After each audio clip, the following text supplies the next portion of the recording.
Wah, aku punya harta yang banyak. Bahkan uang pun aku punya.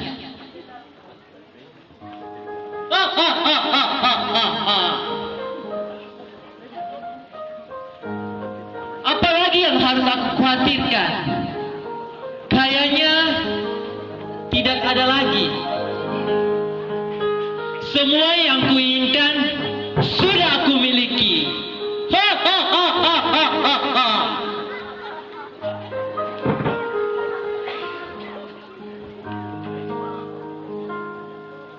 Aku bahagia memiliki semuanya ini. Saudara, ingin seperti saya? Kayaknya tidak bisa.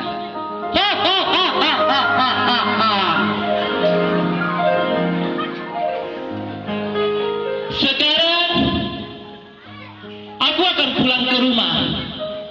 Pasti anak istriku akan senang dan bahagia melihat uang yang ada di dalam tas ini.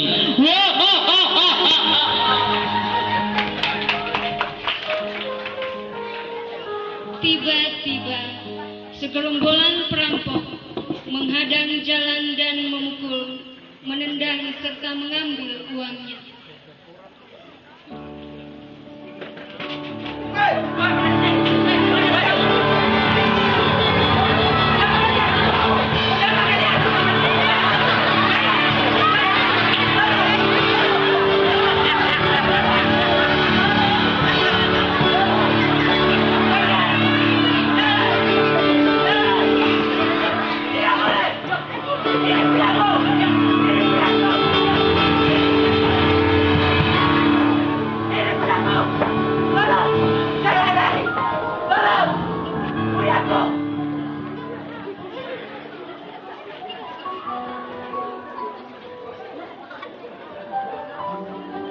Habis dirampok hartanya, dia ditinggalkan begitu saja di pinggir jalan.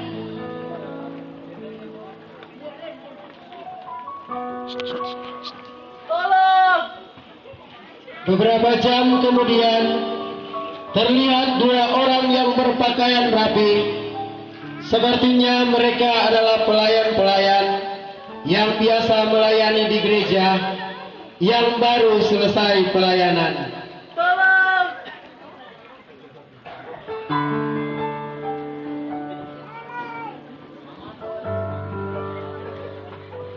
Sobat, kita untuk pelayanan luar biasa.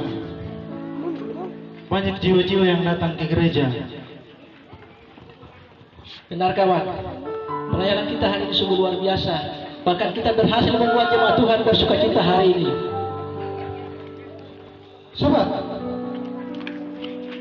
sepertinya ada yang tidur di sana. Kelihatannya dia habis dirampok. Kawan, jangan mendekat. Jangan mendekat, kawan. Bahaya kalau kita mendekat, bisa-bisa kita dituduh merampoknya. Biarkan saja ada teman yang datang untuk menolong dia. Mari kita pergi dari tempat ini. Ayo.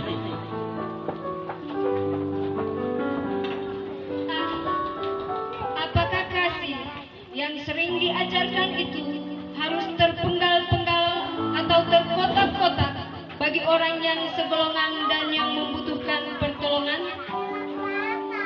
Tidak lama berselang, dua orang yang biasa melayani anak-anak di gereja melewati jalan itu. Melewati juga ya mengajar anak-anak sekolah minggu itu. Iya pasti, tapi apapun yang kita lakukan pasti selalu diberkati oleh Tuhan. Yang penting kita selalu melayani dengan senang hati. Kamu lihat, itu siapa? Orang asing siapa itu? Dia kenapa? Kalau begitu, mari kita tolong dia. Jangan, kita kan perempuan. Kita juga harus berhikmat loh. Menolong orang seperti itu. Terus apa yang kita harus lakukan? Mendingan kita pulang aja. Biarkan dia sendiri, ayo.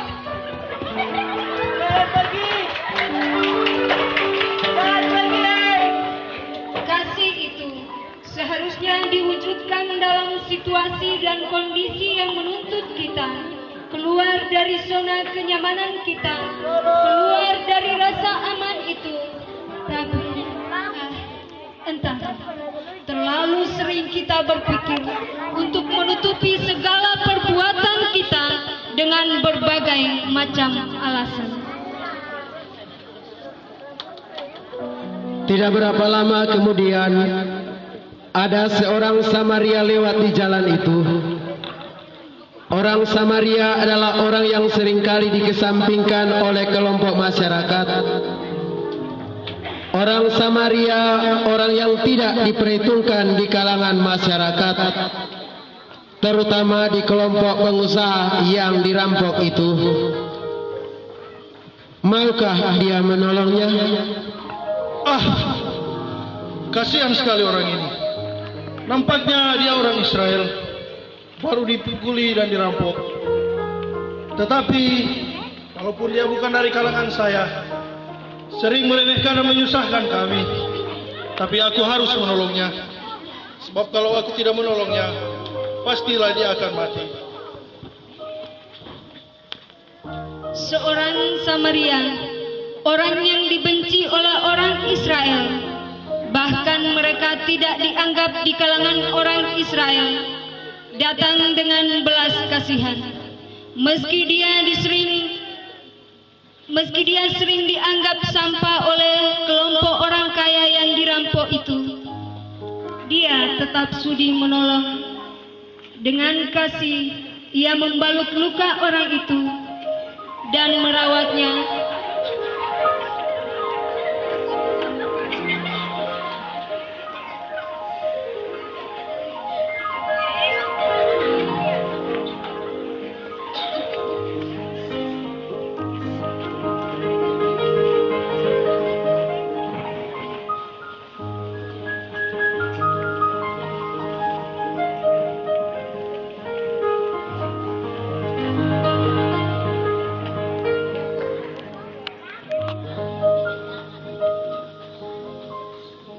Kemudian dia menggendong dan membawanya ke sebuah klinik kesehatan untuk mendapatkan perawatan yang lebih lanjut.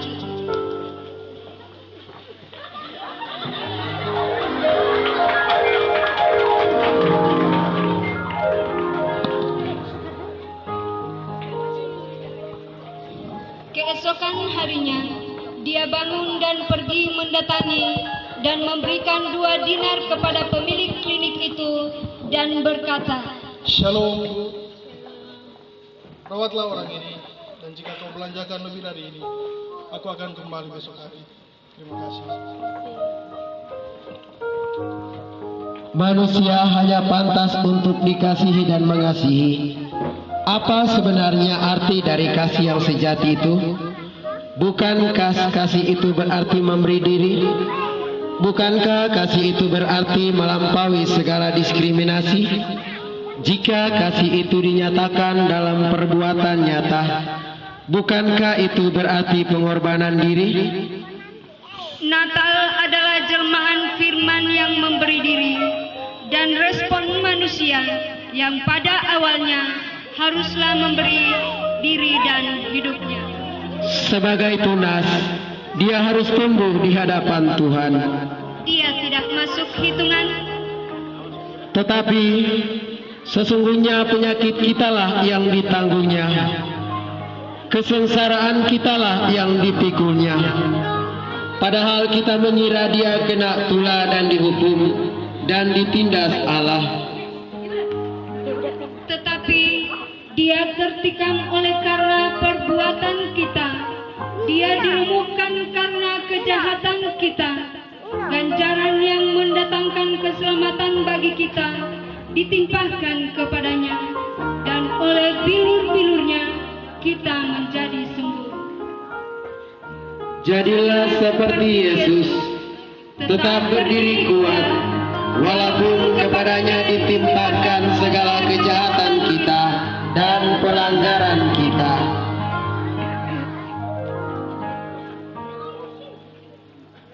Tetapi Yesus memanggil mereka, lalu berkata,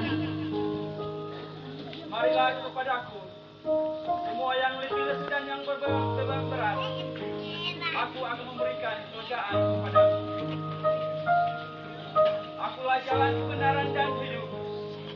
Tidak ada seorang pun yang dapat sampai kepada Bapa kalau tidak melalui aku.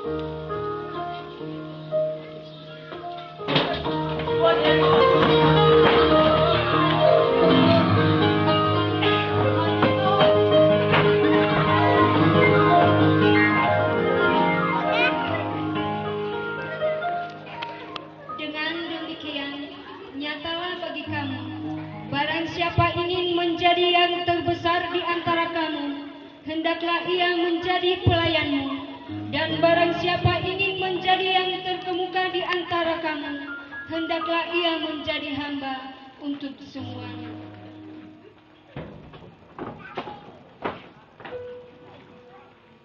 Mahkota ini milikku, mahkota ini milikku.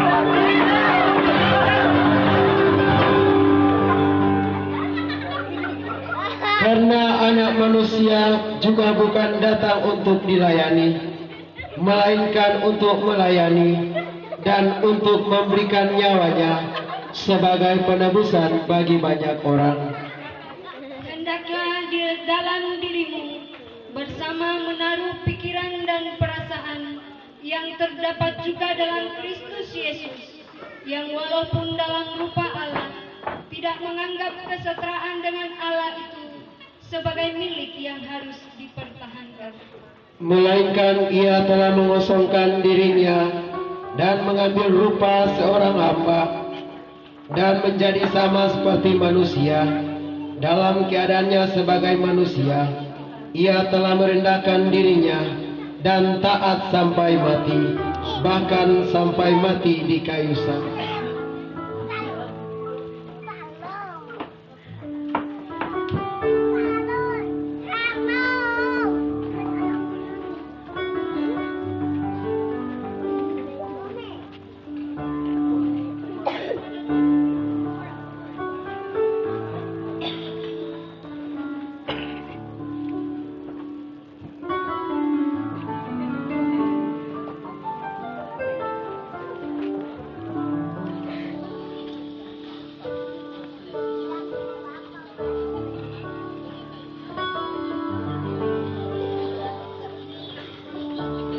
Itulah sebabnya Allah sangat meninggikan dia dan mengaruniakan kepadanya nama di atas segala nama, supaya dalam nama Yesus bertekuk lutut segala